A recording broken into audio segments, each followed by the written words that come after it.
Betulkah ada algoritma yang mengunci perolehan suara Ganjar Mahfud di angka 17% sehingga Ganjar Mahfud menduduki peringkat ketiga perolehan suara Pilpres 2024? Kita akan berbincang dengan Ciko Hakim, juru bicara TPN Ganjar Mahfud dan juga Jayadi Hanan, Direktur Eksekutif LSI. Selamat sore Bang Ciko, Mas Jayadi. Selamat sore. Sore, Oke, Mas baik. Jayadi, sore Elvira. Saya ke Bang Ciko Sore. terlebih dahulu. Bang Ciko, dari mana kemudian ada dasar eh, ketika Pak Hasto mengatakan ada algoritma yang membatasi perolehan suara Ganjar Mahfud di angka sekitar 17% dan cawapres Anda Pak Mahfud juga sudah berkomentar terkait hal ini. Terkait ini tentunya kecurigaan dan kewaspadaan terkait dengan penyelenggaraan pemilu kali ini sudah ada sejak sejauh sebelum hari pencoblosan. Kita melihat banyak kejanggalan-kejanggalan, kita banyak melihat kecenderungan untuk keberpihakan dari penyelenggara maupun Bawaslu terhadap salah satu paslon. Dan ini terlihat nyata di masyarakat ya, kita itu background satu. Yang kedua, kami sendiri di internal mempunyai pakar-pakar IT yang bekerja.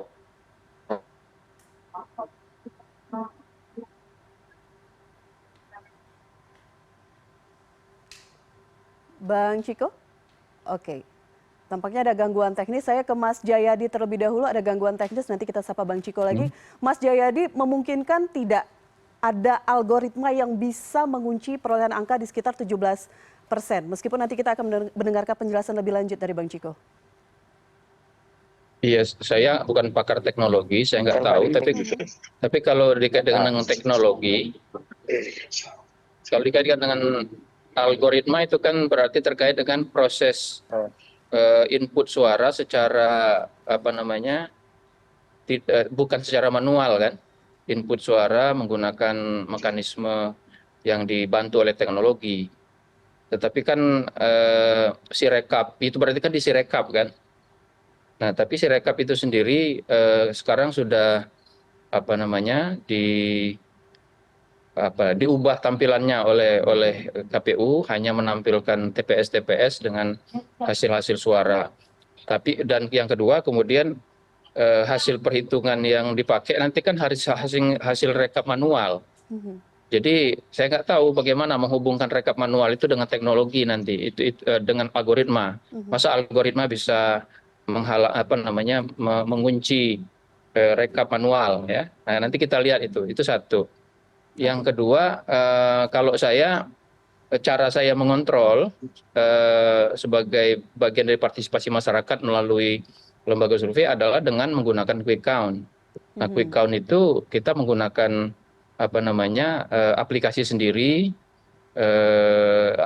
di input dengan menggunakan aplikasi secara manual oleh tim kami yang ada di TPS-TPS yang terpilih dalam quick count. Dan hasilnya menunjukkan tidak berbeda jauh dengan apa yang kemarin tampil di KPU itu. Nggak tahu sekarang ya, karena tidak bisa diperiksa secara satu-satu itu. Akan memerlukan waktu yang panjang. Begitu saya kira. Jadi, tapi saya kira ya kalau ada kecurigaan-kecurigaan, tentu saja itu hal yang absah saja menurut saya. Dan undang-undang kita, proses pemilu kita memberikan ruang bagi pihak-pihak yang mencurigai atau mempermasalahkan persoalan-persoalan yang terkait dengan proses maupun penghitungan pemilu, baik melalui Bawaslu Gakumdu maupun melalui MK. Gitu. Oke, saya ingin tanya dapur LSI sedikit begitu ya, karena tadi Mas Jayadi mengatakan bahwa ini diinput secara manual. Dalam proses input ini sendiri, apakah memungkinkan misalnya disusupi dan lain-lain sehingga angkanya terkunci di angka tertentu? Apakah ada potensi itu? Ini sebelum kita berbicara lagi ke Bang Ciko, mengapa kemudian ada timbul kesimpulan 17% ini? Sepanjang ini sudah kami cek ya, jadi enumerator kami di TPS-TPS terpilih itu memindai C hasil, ya kan? Lalu kemudian dari C hasil itu dia menguploadnya ke aplikasi yang ada di data center LSI, lalu kemudian juga menginput menggunakan diinput secara manual dengan di aplikasi tersebut, artinya diinputkan gitu. Selain kemudian menggunakan pindai tadi. Jadi diperbandingkan itu sementara hasilnya mirip dengan yang ada di Sirekap kemarin, meskipun di Sirekap kemarin terakhir itu baru 78% ya gitu. Secara umum temuan LSI di quick count itu sama dengan temuan lembaga-lembaga survei yang lain yang melakukan quick count. Suara Ganjar memang di kisaran 17% gitu, sementara Anies di kisaran 24 sampai 26 atau 27%. Sementara Prabowo di angka di kisaran 57. Itu yang kami temukan ya. Jadi kalau soal algoritma itu kan pasti soal yang terkait dengan teknologi. Jadi ya agak susah juga untuk memahami, misalnya kan ada 8 atau 7 lembaga survei yang nasional yang melakukan quick count kemarin, hasilnya mirip semua gitu. Apakah semua itu disusupi oleh algoritma? Nah, itu agak sulit untuk memahaminya. Meskipun saya bukan pakar teknologi ya sekali lagi. Oke, Bang Ciko bisa menjawab itu? Ya, satu hal ya, saya sama-sama bukan pakar teknologi seperti Mas Jayadi, dan kami juga ini kan yang kami dengar dari pembicaraan di tim IT dari internal kami maupun juga dari pakar-pakar yang banyak sering kita mintai konsultasi terkait dengan pemilu ini di banyak bidang termasuk informasi teknologi. Nah, satu hal tadi saya sampaikan, saya sangat setuju dengan Pak Jayadi kalau kita sebagai seorang awam terkait teknologi tentunya memang agak sulit untuk memahami ini. Nah, yang kedua tetapi kita juga bisa lihat bahwa dalam quick count pun bisa terjadi ada kesalahan atau mana yang salah dan mana yang benar kita masih bisa pertanyakan kalau terkait dengan suara PSI misalnya yang jauh melonjak, cukup bukan jauh dalam artian jauh dia melewati batas ambang margin of error dari quick count itu sendiri. Nah, artinya kalau kita melihat sebagai orang awam ada kemungkinan yang bisa dilakukan atau tampering atau tampering bahasa Indonesianya itu with the election through information technology gitu terhadap pemilu melalui IT. Nah, ini yang satu hal yang memang kita lihat masih ada kemungkinan di situ dan tentunya yang lebih bisa menjelaskan adalah pakar IT. Tapi yang kedua dan cukup penting mungkin tadi ya kedengaran saya bicara di awal bahwa kecurigaan-kecurigaan ini cukup mendasar karena memang penyelenggara maupun Bawaslu dalam hal ini dalam menyelenggarakan pemilu kan kita tahu banyak sekali kejanggalan-kejanggalan dan ada kecenderungan untuk berpihak kepada salah satu paslon. Nah, ini juga menjadi basis dari kecurigaan itu dan saya rasa ini suatu hal yang wajar dan semoga saja ke depan akan bisa kita bongkar hal-hal seperti ini melalui mekanisme pelaporan Bawaslu maupun MK atau mungkin juga hak angket yang akan digulirkan di DPR. Oke, ini tuduhannya cukup serius, dikunci di angka 17%, artinya tim Anda menuduh KPU melakukan ini, sengaja melakukan ini. Kita menduga karena dari pembicaraan kalau sejauh menuduh ya mungkin next step-nya adalah menuduh ya, tapi awalnya adalah menduga karena menduga ini dari pembicaraan informal antara kami dengan pakar-pakar IT maupun yang di internal maupun juga dari luar. Oke. Saya kira kalau kalau dikunci dengan algoritma itu berarti kan proses penghitungannya menggunakan teknologi kan, itu artinya Sirekap. Tetapi kan semua partai punya C hasil. Kalau memang itu dikunci secara algoritma, nanti kalau dibandingkan dengan C hasil ketahuan itu harusnya. Kan sederhana menurut saya pembuktiannya. C hasil itu ada semua, setiap partai punya. Kami pun yang melakukan quick count juga punya C hasil di TPS-TPS yang kami jadikan sampel. Jadi kan mekanismenya kan tidak menggunakan mekanisme teknologi itu, dibandingkan secara manual gitu. Jadi kan cukup mudah sebenarnya untuk membuktikannya ada atau tidak. Jadi satu ya, yang kedua kata Bang Ciko tadi kan pakar-pakar yang mengerti IT dan ahli-ahli itu kan pasti sudah terlibat di timnya Bang Ciko, tidak hanya ketika pasca pemilu kan, pasti itu sudah terjadi, terlibatnya pasti sejak pemilu dong, sejak sebelum pemilu. Nah pertanyaannya kenapa tidak dari awal itu terdeteksi gitu, ya kan? Itu yang jadi pertanyaan. Pakar-pakar itu kan bukan pakar yang memang pakar kan gitu. Jadi tapi pasti mereka sudah tadi yang setuju. Itu yang kedua. Sebentar Bang Ciko. Sebentar Bang. Satu lagi Bang Ciko.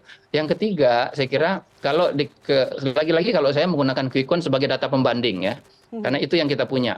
data pembanding. Sebetulnya data pembanding itu Sirekap, tapi Sirekap sekarang susah untuk dibandingkan karena kita harus bertungkus lumus ngamatin dari menit ke menit, itu susah setelah tampilannya diubah. Nah, kalau memang ada problem seperti tadi ya, ada problem penghitungan misalnya suara PSI. Nah, anomali suara PSI itu kan kita temukan antara lain dengan membandingkan dengan quick count kan gitu. Gitu loh. Itu satu. Yang kedua, kalau misalnya hasil pemilu itu yang ada di quick count juga being tempered ya, diintervensi oleh algoritma yang disebut tadi, harusnya dia kena seluruhnya dong, ya enggak? Tapi kok yang lain seperti suaranya PDIP, suaranya PKB dan yang lain itu tidak menimbulkan atau tidak kelihatan anomalinya kalau dibandingkan antara quick count, Sirekap sementara dan sebagainya yang kemarin. Jadi hal-hal seperti itu saya kira memang menjadi tantangan bagi timnya Bang Ciko untuk membuktikan nanti kalau di pengadilan, di depan, saya kira di depan di depan MK gitu ya. Oke. Ya, tapi saya sangat sepakat. Boleh nggak saya tambahkan? Saya sepakat boleh. dengan Bang Ciko ditambahkan usai jeda. Kita harus jeda dulu Bang Ciko. Kami akan kembali. CNN Indonesia Newsroom akan kembali sesaat lagi.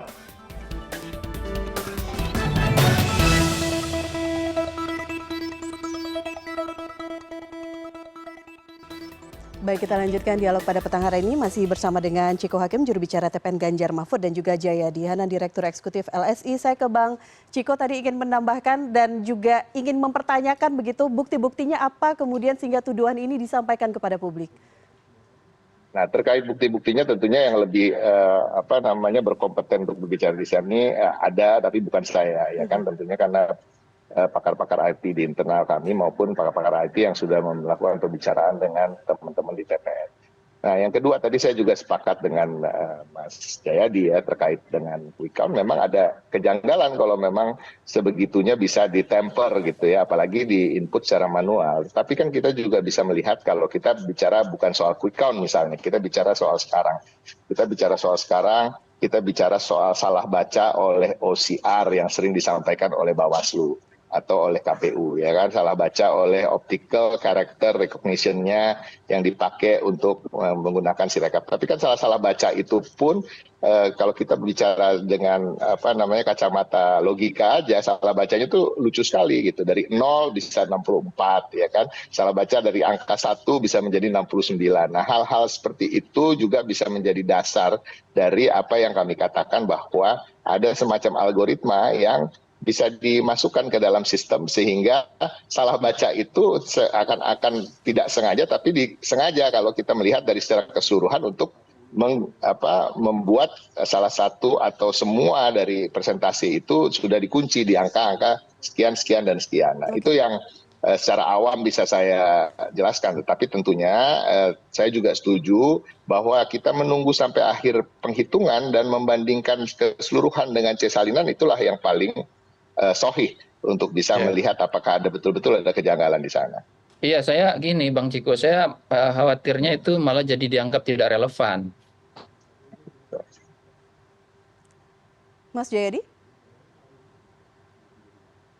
Ya kan, kalau mempersoalkan Sirekap itu kata KPU dan menurut undang-undang hanya alat bantu. Jadi yang dipakai kan hitung manualnya. Jadi pembuktian itu harusnya lebih fokus pada soal membandingkan antara proses manual penghitungan KPU dengan C hasil yang dimiliki oleh setiap paslon atau partai politik gitu. Itu sih sebetulnya. Kalau soal algoritma kan itu mempersoalkan Sirekap. Sirekap dipersoalkan kan dia bukan alat hitung yang diakui secara resmi. Itu menurut saya tantangannya. Nah, tambahannya satu, tetapi memang pada hitungan manual pun banyak di antara saksi-saksi kami di berbagai daerah yang tidak mau menandatangani karena memang tetap tidak sesuai dengan apa yang berada di C salinan yang dipegang oleh saksi. Jadi itu juga menjadi tantangan juga bagi KPU nanti ke depannya ketika kita akan bersengketa di MK. Nah, ini yang bisa menjadi tantangan berikutnya adalah Bang Ciko, tantangan berikutnya adalah apakah MK masih akan saklek berpegang pada TSM, terstruktur, sistematis, dan masif gitu. Seberapa masif misalnya kesalahan-kesalahan C hasil yang tidak mau ditandatangani oleh yang rekapnya tidak mau ditandatangani oleh saksi-saksi itu bisa mengubah hasil pemilu misalnya, atau mengubah hasil perolehan suara. Tantangan yang lain adalah waktunya mepet banget. Dalam waktu 3 hari, begitu KPU mengumumkan pada tanggal 20 Maret nanti, itu harus segera dimasukkan, lalu MK harus memutuskan dalam waktu 14 hari, begitu kata undang-undang. Jadi bayangin membandingkan kalau 820.000 lebih C hasil itu dibandingkan, itu juga tidak mudah. Tantangan berikutnya adalah, saya kira ya Bang Ciko dan tim pasti sudah paham betul ini. Tantangan berikutnya adalah kalau ternyata selisih suaranya itu, untuk sementara misalnya sekarang selisih suara paslon 02 dengan 01 itu kan sekitar 30%, 57 ke 27-an katakanlah gitu. 30% itu berarti kan kalau 80% partisipasi dari pemilih, itu berarti kan sekitar 160 jutaan tuh. Oke. 160 juta, jadi 30% dari 160 juta itu hampir 50 juta. Nah, membuktikan adakah jumlah C hasil yang ketika dijumlahkan mencapai angka 50 jutaan itu, sehingga itu bisa mengubah hasil penghitungan suara. Kan ini PHPU kan, perselisihan hasil penghitungan hasil pemilihan umum, penghitungan suara. Itu ya, kecuali kalau MK nanti sangat progresif, akan menggunakan pendekatan yang jauh lebih progresif, lebih holistik, itu saya nggak tahu. Kalau kita lihat perkembangan dari 2004 sampai sekarang, MK tampaknya lebih saklek tuh dalam memutus PHPU, baik di tingkat pusat pemilu nasional maupun di tingkat daerah di pilkada. Ya, itu tantangan-tantangan saya kira untuk timnya Bang Ciko. Oke, baik. Pertanyaan saya ke Bang Ciko. Bang Ciko, ini tinggal hitungan hari lagi sampai nanti akhirnya ditetapkan sekitar pertengahan Maret ya, atau minggu keempat Maret, pengesahan rekapitulasi suara secara nasional. Pertanyaan saya, mengapa kemudian statement pernyataan ini dilemparkan oleh Sekjen PDIP Hasto Kristianto, bagian dari tim Ganjar Mahfud, pada saat detik-detik menuju proses rekapitulasi? Apa motif dibalik tuduhan ini? Nggak ada motif, sebenarnya motifnya cuma satu, motifnya adalah kami ingin pemilu ini yang walau itu kami anggap dan sebagian orang juga menganggap dari masyarakat sipil dan kelompok-kelompok cendekiawan maupun tokoh-tokoh bangsa menganggap pemilu ini menjadi pemilu yang termasuk terburuk sepanjang sejarah reformasi. Kita harap dalam waktu yang singkat ini kita dapat terus mengkritisi dan mencoba mengkoreksi, dan jangan pesimis. Saya rasa tidak ada pesimisme di sini. Dan tentunya pada akhirnya nanti, ketika sudah ada ketok palu, tentunya kami akan menghargai dan menghormati. Bang Ciko? Oke, ada gangguan sinyal. Saya ke Mas Jayadi. Mas Jayadi, tadi sudah saya tanyakan tinggal hitungan hari ya menuju proses rekapitulasi ataupun pengesahan suara secara nasional. Anda melihat ada motif-motif lain di balik pernyataan disampaikan oleh Sekjen PDIP ini? Ya, saya kira itu kan ketidakpuasan terhadap hasil penghitungan suara itu kan wajar-wajar aja gitu. Cuma memang itu tadi yang menurut saya, kalau yang dipersoalkan adalah algoritma, maka akan cukup mudah tuh untuk dipatahkan argumennya. Algoritma itu terkait dengan teknologi dalam konteks pemilu, penghitungan suara di pemilu terkait dengan Sirekapnya bukan dasar untuk menentukan hasil penghitungan suara secara resmi. Nah, mungkin yang dimaksud barangkali yang dimaksud itu adalah algoritma itu melalui Sirekap disusun sedemikian rupa sehingga dia menjadi pretext gitu. Pretext. Jadi semacam teks awal. Nah, nanti dalam penghitungan manual KPU lalu mengikuti hasil itu. Algoritma itu mungkin itu yang dimaksud kali ya. Tetapi kalaupun itu yang dimaksud, sekali lagi semua saksi, semua partai politik, semua paslon kan punya C hasil itu. Nah, ketika ternyata rekap manual KPU itu disusun sedemikian rupa untuk mengikuti kerja algoritma yang dituduhkan itu, kan tinggal dibantah dengan C hasil yang dimiliki oleh setiap partai, setiap calon itu. Itu saya kira yang akan tidak mudah gitu. Jangan terkesan Bang Ciko, jangan terkesan hanya yang penting mencalon hasil pemilu gitu loh. Tapi tantangannya adalah betul-betul mendatangkan banyak bukti-bukti yang holistik, lengkap gitu. Baik. Nah, jangan sampai misalnya seperti pemilu 2014, 2019, katanya bukti-buktinya sampai berapa kontainer gitu. Ternyata hanya beberapa apa itu kalau kita lihat di media ya, bukan kontainer yang dibayangkan kontainer seperti di Tanjung Priok itu, tapi kontainer yang ada di toko-toko gitu. Nah, jadi tapi sekali lagi saya kira memang ketidakpuasan terhadap hasil pemilu harus disuarakan dan Baik. harus dijadikan pelajaran, apalagi kalau dia menyangkut proses-proses yang bukan hanya terkait dengan penghitungan suara, termasuk misalnya bagaimana seseorang calon masuk arena gitu ya, bagaimana dia bisa masuk ke arena, kemudian Baik. proses-proses hubungan antara calon dengan pemerintah dan sebagainya. Nah, itu saya kira wajar untuk dipersoalkan. Nah, tinggal apakah waktu cukup untuk itu dan apakah MK mau menggunakan kewenangannya untuk go beyond ya, memeriksa di luar yang sudah ditentukan oleh undang-undang yang menyatakan Oke. MK bertugas selama 14 hari Oke. untuk Baik. memutuskan semuanya. Baik, ini tuduhan algoritma mengunci angka 17% ini juga go beyond begitu ya Bang Ciko. Terakhir singkat saja waktu kita sudah habis, apakah ini akan masuk nanti dalam materi gugatan ke Mahkamah Konstitusi? Salah satunya tentunya ini akan menjadi pertimbangan, tetapi kalau kita melihat dengan apa yang disampaikan sebelum-sebelum ini, banyak hal yang memang terbatas sekali bisa dilakukan di Mahkamah Konstitusi. Maka dari itu memang di TPN kami juga sudah sepakat ada pengguliran wacana untuk hak angket bagi anggota-anggota DPR yang berada dalam partai pendukung Pak Ganjar maupun Pak Mahfud. Dan sekarang itu semua sedang kami siapkan, dan semoga saja pemilu ini dalam waktu yang masih sebentar lagi dan tidak terlalu lama, tetapi kita bisa melakukan koreksi-koreksi untuk ke depannya, dan bukan hanya untuk pemilu 2024, tapi juga 2029. Oke, baik. Bang Ciko, terima kasih sekali lagi sudah berbincang bersama kami. Mas Jayadi, terima kasih juga Terima kasih, catatannya. Terima kasih Elvira. sudah berbincang bersama kami. Selamat sore. Jadi, Selamat sore, makasih Bang Ciko. Elvira. sore.